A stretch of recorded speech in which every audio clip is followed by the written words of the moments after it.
Coğrafya 6-cı sinif. Giriş. Coğrafyanı nə üçün öyrənirik? İnsanların həyatında ev, qida, geyim, əyləncə və başqa ehtiyaclar mühüm rol oynayır. Bu ehtiyacların demək olar ki, hamısı təbiətdən təmin olunur. Coğrafiya yer səthinin təbiətini, əhali və onun təsərrüfat fəaliyyətini öyrənir. Bu elm obyektlərin sadəcə harda yerləşməsini deyil, nə üçün orada olduğunu və zaman keçdikcə necə dəyişdiyini tədqiq edir. Coğrafiyaçılar həm yerin təbii xüsusiyyətlərini, həm də insan cəmiyyətini araşdırırlar.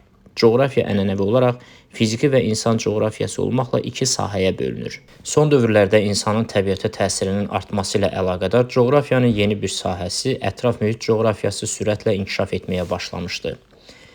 Fiziki coğrafiya, təbiəti, orada baş verən hadisə və prosesləri öyrənir.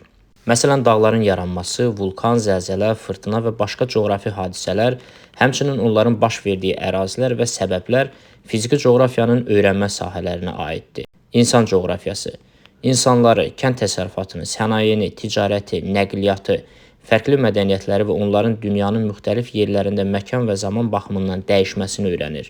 Yer kürəsində hər yeri görmək, tanımaq və tədqiqatlar aparmaq ancaq coğrafi bilik və bacarıqlar sayəsində mümkündür. Bu bacarıqları xəritələr, coğrafi informasiya sistemləri, çöl tədqiqatları, modelləşmə və s. vasitəsilə qazanmaq olar. Ətraf mühit coğrafiyası.